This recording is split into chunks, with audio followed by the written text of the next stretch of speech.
वेद वेद में सुना गया है कि विधवा स्त्रियों के लिए, एतियों यानी वानप्रस्थों के लिए, सन्यासियों के लिए और ब्रह्मचारियों के लिए पान खाना गौ मांस और मदिरा के समान है। विधवा स्त्री को चाहिए कि बालकों को बेनी के रूप में सजाए नहीं, जटाजुट करके बांध ले, उनको तीर्थ स्थल के अतिरिक्त कटाए नहीं, शरीर में तेल न लगाए तथा दर्पण में अपना मुख भी न देखे।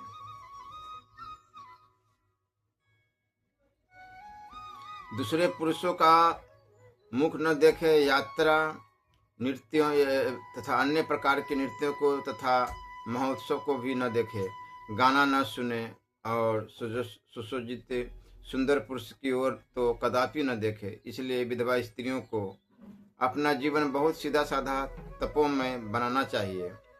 सभी प्रकार के ऐश आराम, भोग, स्वाद, शोक का त्याग करना चाहिए तथा वैराग्य पूर्वक रहकर अपना जीवन भगवान की भक्ति में लगाना चाहिए। विधवा माता बहनों से यह भी प्रार्थना है कि शास्त्रों में जो विधवाओं के धर्म कर्तव्य बतलाए हैं उनका स्वाध्याय तथा अनुशीलन करे। स्वयं पढ़ी हुई न हो तो अपने सदाचारी पिता, भाई, पुत्र, जेठ, ससुर आदि के द्वारा तथा त्यागी विरक्त शास्त्रज्ञ महापुरुषों के द्वारा सुने और यथाशक्ति उनको काम में लाए, किंतु पाखंडी, धूर्त, बनावटी महात्माओं के चंगुल में न फंसे।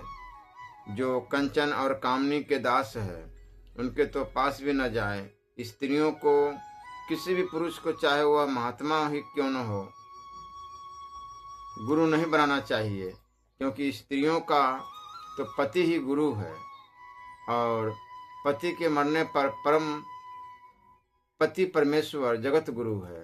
उन्हीं की भक्ति करे तथा शास्त्र की आज्ञा के अनुसार अपने धर्म का पालन करते हुए शरीर, संसार और भोगों को क्षण भंगुर, नाशवान और दुख रूप समझकर उनका तिनके के समान त्याग कर दे। इस प्रकार अपने तपोमय जीवन बनाकर ईश्वर के शरण हो जाए, जिससे इस लोक में कीर्ति और परलोक में उत्तम से उत्तम गति प्राप्त हो एवं भारी आपत्ति पड़ने पर भी अपने धर्म का कभी त्याग न करे, क्योंकि मरने पर मनुष्य के साथ एक ही धर्म ही जाता है। मनुष्य जन्म पाकर अपने आत्मा का कल्याण करना ही मनुष्य का परम कर्तव्य है। यह मनुष्य शरीर बहुत ही दुर्लभ है। भगवान की कृपा से या बड़े भारी भाग्य से यह मिलता है। बाबा तुलसीदास जी महाराज ने कहा, कब हुक करी करुणा नर देही, देते से बिनु हेतु सनेही, बड़े भाग मानुष तनु पावा, सुर दुर्लभ सब ग्रंथ ही गावा। किंतु यह मानव शरीर अनित्य और क्षणिक है। मृत्यु कब आकर अचानक मार देगी इसका भी पता नहीं। अतः जिससे अपने आत्मा का सुधार होकर उद्धार हो, उसी काम को शीघ्र करना चाहिए। इस शरीर और संसार के भोगों में जो सुख प्रतीत होता है वह धोखा है, वास्तव में इनमें सुख नहीं है। इसलिए संसारी भोगों को त्याग कर निरंतर भगवान का भजन करते रहना चाहिए। भगवान ने स्वयं गीता जी में कहा है, इसलिए तू सुख रहित और क्षणभंगुर इस मनुष्य शरीर को प्राप्त होकर निरंतर मेरा ही भजन कर। श्री भगवान ने भजन का प्रकार और फल इस प्रकार बताया है, मुझ में मन वाला हो, मेरा भक्त बन, मेरा पूजन करने वाला हो, मुझको प्रणाम कर। इस प्रकार आत्मा को मुझ में नियुक्त करके मेरे प्राण होकर तो मुझको ही प्राप्त होगा। भारत में आजकल बालकों को जो दीक्षा प्राप्त हो रही है वह भारतीय संस्कृति के लिए तो घातक है ही, उन बालकों के लिए भी अत्यंत हानिकारक और उनके जीवन को असमपूर्वक पूर्ण रोगग्रस्त दुखी बनाकर अंत में मानव जीवन के चरम लक्ष्य भगवत प्राप्ति से वंचित रखने वाली है। अधिकांश बुद्धिमान सज्जन बहुत विनिमय के अनंतर इसी निर्णय पर पहुंचते हैं कि हमारी वर्तमान शिक्षा प्रणाली हमारे बालकों के लिए सर्वथा अनुपयोगी है। त्रिकालीय ऋषि मुनियों का जो अनुभव था वह सब प्रकार से इस लोक और परलोक में कल्याणकारक था, पर आज हम लोग उनके अनुभव के लाभ से वंचित हो रहे हैं, क्योंकि उन महाभावों का जो भी शिक्षा है वह शास्त्र में है तथा अन्य प्रकार के व्यर्थ के कार्य में समय खो देने के कारण समयाभाव से और श्रद्धा भक्ति रुचि की कमी से हम लोग शास्त्र पढ़ते नहीं, अतः उनसे प्राय अनभिज्ञ रहते हैं। हमारी संतान तो इस ज्ञान से प्राय सर्वथा ही शून्य ही है और होती जा रही है। इसलिए भारतीय संस्कृति के प्रति श्रद्धा रखने वालों तथा बालकों के सच्चे शुभ चिंतकों को ऐसी शिक्षा पद्धति बनाने का प्रयत्न करना चाहिए जिससे बालक बालिकाओं में वर्णाधर्म, श्रम धर्म, ईश्वर भक्ति, माता पिता की सेवा, देव पूजा, श्राद्ध, एक नारी व्रत, सती तत्व आदि में श्रद्धा उत्पन्न हो। साथ ही अभिभावकों को स्वयं इनका पालन करना चाहिए। जो अभिभावक स्वयं सद्गुण सदाचार पालन नहीं करता उसका बच्चों पर असर नहीं हो सकता। ऐसी उत्तम शिक्षा के लिए गीता, भागवत, रामचरितमानस, वाल्मीकि और अध्यात्म रामायण, महाभारत, जैमिनी, अश्वमेध पद पुराण, मनुस्मृति आदि धर्मी ग्रंथों का स्वयं अध्ययन करना चाहिए और बालक बालिकाओं को कराना चाहिए। यदि प्रतिदिन अपने घर में चाहे 1 घंटा या आधा घंटा ही हो, सब मिलकर इन ग्रंथों का कर्म से अध्ययन करें तो बालकों को घर बैठे ही शास्त्र ज्ञान हो सकता है। इस प्रकार अभ्यास से ऋषि मुनि, महात्मा, शास्त्र, ईश्वर और परलोक में श्रद्धा विश्वास बढ़कर बालकों का स्वाभाविक ही उत्स्थान हो सकता है तथा बालक आदर्श बन सकते हैं। बालकों को उन्नति से ही कुटुंब, जाति, देश और राष्ट्र तथा भावी संतान की उन्नति हो सकती है। अतः बालकों के शिक्षण और चरित्र पर अभिभावकों को विशेष ध्यान देना चाहिए। वर्तमान शिक्षा संस्थाओं में बालकों को ईश्वर भक्ति और धर्म पालन की शिक्षा का देना तो दूर रहा, इनका बुरी तरह से विरोध किया जाता है। ईश्वर और धर्म की खिल्ली उड़ाई जाती है और कहा जाता है कि धर्म ही हमारे पतन और अवनति का हेतु है, एवं बालकों में इस प्रकार के मिथ्या सिद्धांत भरे जाते हैं कि आर्य लोग बाहर से भारत में आए हैं। 4-5 हजार वर्षों से पूर्व का कोई इतिहास नहीं मिलता तथा जगत उत्तरोत्तर उन्नत हो रहा है। इन भावों से धर्म और ईश्वर के प्रति अनास्था होकर उनका घोर पतन हो रहा है। इसलिए उनको धर्म का ज्ञान होना असंभव सा होता जा रहा है। आजकल की प्रणाली के अनुसार बच्चा जब 6-7 वर्ष का होता है तभी हम उसे पढ़ने के लिए स्कूल में भेज देते हैं। वहाँ धर्म ज्ञान से रहित अपरिकृमित तथा कॉलेजों में से निकले हुए प्राचीनता के विरोधी नए अध्यापकों के साथ उच्छृंखल वातावरण में रहकर जब वह करीब 16 वर्ष का होता है तो उसे कॉलेज में भेज देते हैं। वह 20 वर्ष की आयु तक कठिनता से बीए पास कर पाता है, परंतु जब वह FAA BA पास होकर घर आता है तब अपने माँ बाप को मूर्ख समझने लगता है और हमारी बच्ची खुची भारतीय संस्कृति के पुराने संस्कारों को देखकर हंसी मजाक उड़ाता है, क्योंकि समय और श्रद्धा के अभाव के कारण ऋषि मुनियों की भारतीय संस्कृति से युक्त ग्रंथ उसके सम्मुख नहीं आते, इसलिए वह इन सबसे अनभिज्ञ रहता है। ऐसी परिस्थिति में हमारे बालक हमारे प्राचीन अनुभवी ऋषि मुनियों की आर्य संस्कृति के लाभ से वंचित नहीं रहेंगे तो और क्या होगा। शिशु कक्षा से लेकर विश्वविद्यालय की उच्च कक्षाओं तक विद्यार्थी आज धर्म ज्ञान सुनने पाए जाते हैं। यह इसी वर्तमान शिक्षा का दुष्परिणाम है। यहाँ तक कि उनमें भारतीय शिष्टाचार का भी अभाव हुआ चला जा रहा है। यह बड़ी ही खेद की बात है। प्राचीन भारतीय शिष्टाचार या धर्म के सेवन से लाभ प्राचीन भारतीय शिष्टाचार, जिसको हम आर्य संस्कृति या भारतीय संस्कृति कह सकते हैं, पालन करने से हमारा इस लोक और परलोक दोनों ही कल्याण हो सकता है। इसी का नाम धर्म है। शास्त्र में बताया है, जिसके द्वारा अभ्युदय और निःश्रेष्ठ की सिद्धि हो, वह धर्म है। अतः जिस प्रकार राजा युधिष्ठिर ने भारी से भारी विपत्ति पड़ने पर भी धर्म का त्याग नहीं किया, उसी प्रकार हमें भी धर्म का कभी त्याग नहीं करना चाहिए। मनुष्य को किसी भी समय न काम से, न भय से, न लोभ से और न जीवन रक्षा के लिए ही धर्म का त्याग करना चाहिए, क्योंकि धर्म नित्य है और सुख दुख अनित्य है तथा जीव नित्य है और इस जीवन का हेतु अनित्य। धर्म ही मनुष्य का जीवन प्राण है और इस लोक तथा परलोक में कल्याण करने वाला है। परलोक में तो केवल एक धर्म ही साथ जाता है, स्त्री पुत्र और संबंधी आदि कोई भी वहां साथ नहीं जा सकते। अतः अपने कल्याण के लिए मनुष्य मात्र को नित्य निरंतर धर्म का संचय करना चाहिए। उक्त धर्म की प्राप्ति धर्म के ज्ञाता महापुरुषों के संग से और उनकी अनुपस्थिति में सत्शास्त्रों के अनुशीलन से होती है। त्याग पूर्वक धर्म के पालन से उसका दूसरे लोगों पर भी बहुत अच्छा असर होता है।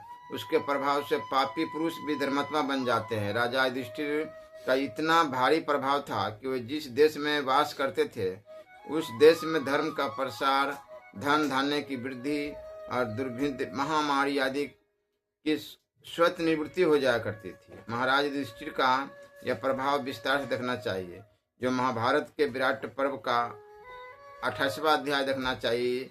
जो दूसरों के साथ त्याग पूर्वक व्यवहार करता है, उसके साथ दूसरों को भी त्याग पूर्वक व्यवहार करना पड़ता है। हमारी जो प्राचीन त्यागपूर्ण धार्मिक शिक्षा है, उससे हमारे आत्मा का कल्याण तो होता ही है, इस लोक में भी सब प्रकार से लाभ ही लाभ है। परंतु यदि लौकिक लाभ न भी होता हो और यहाँ कि स्वार्थ की हानि भी होती हो, पर उससे यदि हमारा परमार्थ सिद्ध हो जाता हो, तो हमारे लिए वह महान लाभ की बात है। सर्वस्व जाकर भी परमार्थ सिद्ध होता हो, तो बिना विचारे सर्वस्व का त्याग कर देना उचित है, क्योंकि मनुष्य जीवन का उद्देश्य आत्मा का कल्याण है, संसारिक भोग भोगना नहीं। आत्मा कल्याण या भगवत प्राप्ति ही धर्म पालन का अंतिम फल है। अतः हमारे बालकों में भगवत प्राप्ति के हेतु इस धर्म के पालन के लिए प्रारंभ से ही ऐसे भाव भरे जाने चाहिए। प्राचीन ऋषि आश्रमों में यही हुआ करता था। उपयुक्त धर्म को दृष्टि में रखकर बालकों के लिए अब यहाँ कुछ विशेष उपयोगी बातें की जा रही है। मनुष्य को चाहिए कि आलस, प्रमाद, भोग, दुर्व्यसन, दुर्गुण और दुराचारों को विष के समान समझकर उनको त्याग दे एवं सद्गुण, सदाचार सेवन, विद्या का अभ्यास, ब्रह्मचर्य का पालन, माता पिता और गुरुजनों की एवं दुखी अनाथ प्राणियों की कर्तव्य समझकर निस्वार्थ भाव से सेवा तथा ईश्वर की भक्ति को अमृत के समान समझकर उनका श्रद्धा पूर्वक सेवन करे। यदि इनमें से एक का भी निष्काम भाव से पालन किया जाए तो कल्याण हो सकता है। फिर सबका पालन करने से तो कल्याण होने में कहना ही क्या है। 6 घंटे से अधिक सोना, दिन में सोना, असमय में सोना, काम करते या साधन करते समय नींद लेना, काम में असावधानी करना, अल्प काम में हो सकने वाले काम में अधिक समय लगा देना, आवश्यक काम के आरंभ में ही विलंब करना तथा अकर्मण्यता को अपनाना, यदि सब आलस के अंतर्गत है। मन, वाणी और शरीर के द्वारा न करने योग्य व्यर्थ चेष्टा करना तथा करने योग्य कार्य की अवहेलना करना प्रमाद है। ऐसा आराम, स्वाद, शौक, फैशन, विलासिता, विषयों का सेवन, इत्र, फुलेल, सेंट, पाउडर आदि का लगाना, श्रृंगार करना, थिएटर, सिनेमा आदि का देखना, विलास तथा प्रेमाद क्लबों में जाना आदि सब भोग है। बीड़ी, सिगरेट, गांजा, भांग, चरस, कोकीन, अफीम, आसव आदि मादक वस्तुओं का सेवन, चौपड़, ताश, शतरंज खेलना आदि सब दुर्व्यसन है। काम, क्रोध, लोभ, मोह, दंभ, दर्प, अभिमान, अहंकार, मद, ईर्षा आदि दुर्गुण है। हिंसा, झूठ, चोरी, बेविचार, मांस भक्षण, मदिरापान, जुआ खेलना आदि दुराचार है। संयम, क्षमा, दया, शांति, समता, सरलता, संतोष, ज्ञान, वैराग्य, निष्कामता आदि सद्गुण है। यज्ञ, दान, तप, तीर्थ, व्रत और सेवा पूजा करना तथा अहिंसा, सत्य, ब्रह्मचर्य का पालन करना आदि सदाचार। इनके अतिरिक्त विद्या का अभ्यास, ब्रह्मचर्य का पालन, माता पिता और गुरुजनों की सेवा तथा ईश्वर की भक्ति, ये सभी परम आवश्यक और कल्याणकारी है। इसलिए बालकों और नवयुवकों से हमारा निवेदन है कि वे निष्काम भाव से उपयुक्त साधनों द्वारा अपने जीवन के स्तर स्टैंड को ऊंचा उठावे, उसका पतन न होने दे। भगवान ने गीता में कहा है, अपने द्वारा अपना संसार समुद्र से उद्धार करे और अपने को अधोगति में न डाले, क्योंकि यह मनुष्य है, आप ही तो अपना मित्र है और आप ही अपना शत्रु है। जिस जीवात्मा द्वारा मन और इंद्रियों सहित शरीर जीता हुआ है, उस जीवात्मा का तो वह आप ही मित्र है, और जिसके द्वारा मन तथा इंद्रियों सहित शरीर नहीं जीता गया है, उसके लिए वह आप ही शत्रु के सदृश शत्रुता में बरतता है। इससे यह बात सिद्ध हो जाती है कि जो मनुष्य अपने मन इंद्रियों को जीत लेता है वह स्वयं ही अपना मित्र है, और जो नहीं जीतता वह स्वयं ही अपना शत्रु है, क्योंकि मन इंद्रियों पर विजय प्राप्त करने वाला पुरुष ही विषयों से मन इंद्रियों को रोककर दुर्गुण दुराचार का त्याग और सद्गुण सदाचार का सेवन करके आत्म कल्याण कर सकता है। जिस आचरण को श्रुति और स्मृति उत्तम बतलाती है तथा अच्छे पुरुष जिसका आचरण करते हैं एवं हमारी आत्मा भी यह स्वीकार कर लेती है कि ये आचरण अच्छे हैं, वही धर्म है। श्री मनु जी ने भी कहा है कि श्रेष्ठ पुरुष वेद, स्मृति, सदाचार और अपनी आत्मा की रुचि के अनुसार परिणाम में हितकर यह चार प्रकार का धर्म साक्षात लक्षण कहते हैं। जो मनुष्य वेद और स्मृति में कहे हुए धर्म का पालन करता है, वह निस्संदेह इस संसार में कीर्ति को और मरकर परमात्मा की प्राप्ति रूप सर्वोत्तम सुख को पाता है।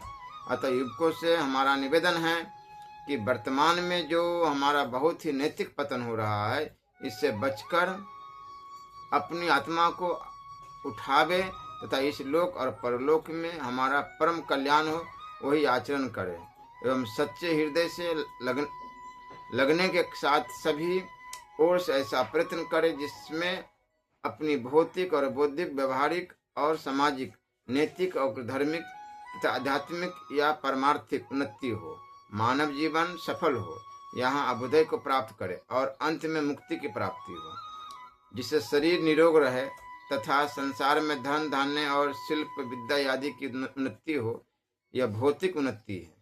भाव यह कि आकाश, वायु, तेज, जल, पृथ्वी इन 5 भूतों के कार्य रूप पदार्थों से संबंध रखने वाली उन्नति को भौतिक उन्नति कहते हैं। किंतु यह भौतिक उन्नति जब निष्काम भाव से अहिंसा, सत्य और समस्त प्राणियों के हित की दृष्टि से की जाती है तभी कल्याणकारक होती है। इसके विपरीत अनुबम आदि से जनता का संहार करने वाली भौतिक उन्नति तो भयानक और पतनकारक है, जिससे हमारा लौकिक और परलौकिक ज्ञान बढ़े, सद्गुण और सद्भावना की वृद्धि हो, अनेक प्रकार की भाषा, लिपि और श्रुति, स्मृति, इतिहास, पुराण आदि शास्त्रों का तथा व्याकरण, छंद, ज्योतिष, कल्प, निरुक्त, शिक्षा, गणित, नीति, देव विद्या, ब्रह्म विद्या, निधि विद्या, नक्षत्र विद्या, सर्प विद्या, संगीत, ललित कला आदि विद्याओं का ज्ञान हो एवं हमारी बुद्धि सूक्ष्म, तीक्ष्ण एवं शुद्ध और स्थिर हो, उसका नाम बौद्धिक उन्नति है। किंतु यह बौद्धिक उन्नति राग, द्वेष आदि दोषों से रहित, क्षमा, दया, उदारता, ज्ञान, विवेक, वैराग्य, भक्ति आदि गुणों से युक्त होने पर इस लोक और परलोक में कल्याणकारक होती है। इससे विपरीत संसार के संहार करने में संलग्न बुद्धि तो हानि और पतन करने वाली ही है। कुशलता पूर्वक देश और विदेश में व्यवसाय, बुद्धि से पदार्थों का उत्पादन, निर्माण, आदान प्रदान और क्रय विक्रय तथा कला कौशल की उन्नति और बुद्धि करना एवं प्रत्येक व्यक्ति के साथ कुशलता और सभ्यता पूर्वक बर्ताव करना आदि व्यवहारिक उन्नति है। यह व्यवहारिक उन्नति झूठ, कपट, चोरी, बेईमानी और स्वार्थ से रहित तथा सत्य, समता, संतोष, संयम आदि गुणों से युक्त होने पर मुक्ति देने वाली है। और इससे विपरीत आजकल के व्यापार की तरह अन्यायपूर्ण होने पर देश और राष्ट्र के लिए हानिकारक तथा आत्मा का पतन करने वाले वर्तमान में जाति और समाज में फैली हुई दहेज लेने आदि की कुरीतियां तथा विवाह और अन्य अवसरों पर धन का अतिशय व्यर्थ खर्च करने आदि की फिजूल खर्ची को खतरनाक समझकर उनका सुधार करना तथा देश, जाति और समाज का उत्थान और हित करना, यह सामाजिक उन्नति है।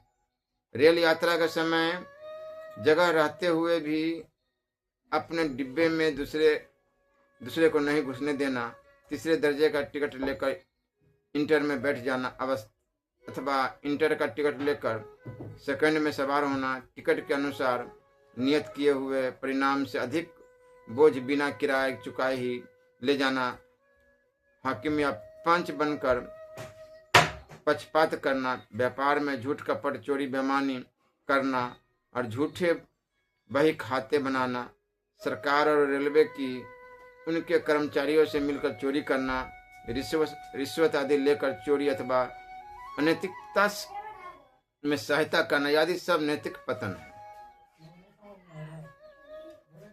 उपयुक्त दोषों को छोड़कर सबके साथ पक्षपात रहित, न्याय और समता युक्त, लोभ रहित, यथा योग्य व्यवहार करना, यह नैतिक उन्नति है। उपयुक्त सामाजिक तथा नैतिक बातों का पालन यदि मान बड़ाई आदि के लिए किया जाए तो मान बड़ाई मिलती है, और यदि कर्तव्य बुद्धि से निष्काम भाव पूर्वक किया जाए तो परमात्मा की प्राप्ति हो सकती है। झूठ, कपट, चोरी, बेईमानी, मद्यपान, मांस भक्षण, धूत और हिंसा आदि शास्त्र निषिद्ध कर्मों से रहित होकर यज्ञ, दान, तप, सेवा, पूजा, तीर्थ, व्रत, परोपकार, शौचाचार, सदाचार आदि शास्त्रानुकूल धर्म का श्रद्धा पूर्वक पालन करना धार्मिक उन्नति है। और धार्मिक उन्नति यदि निष्काम भाव से या भगवत प्रीति अथवा भगवत भावना से किया जाए तो लोक परलोक कल्याण करने वाले हैं, तथा यदि सकाम भाव से की जाए तो इस लोक और परलोक की कामना की पूर्ति करने वाली है। आत्मा और परमात्मा का यथार्थ ज्ञान होने के लिए सत्संग और स्वाध्याय करना, विवेक वैराग्य पूर्वक संसार के विषय भोगों से मन और इंद्रियों का संयम करना, निष्काम भाव से शास्त्र विहित कर्मों का आचरण करना, श्रद्धा प्रेम पूर्वक निष्काम भाव से नित्य निरंतर भगवान के नाम का जप और स्वरूप का ध्यान करना, सख्य दास्य और भावों से भगवान की उपासना करना, भगवान की पूजा करना, उनको नमस्कार करना, उनको स्तुति प्रार्थना करना तथा कीर्तन करना, यम नियम, आसन, प्राणायाम, प्रत्याहार धारण करना, ध्यान, समाधि रूप अष्टांग योग के द्वारा अद्वैत सिद्धांत के अनुसार ब्रह्म को यथार्थ रूप में जानने का साधन करना आदि सब आध्यात्मिक उन्नति के हेतु है। अतः इन साधनों में से कोई सा भी साधन परमात्मा की प्राप्ति के उद्देश्य से करना आध्यात्मिक उन्नति है। श्री राधा।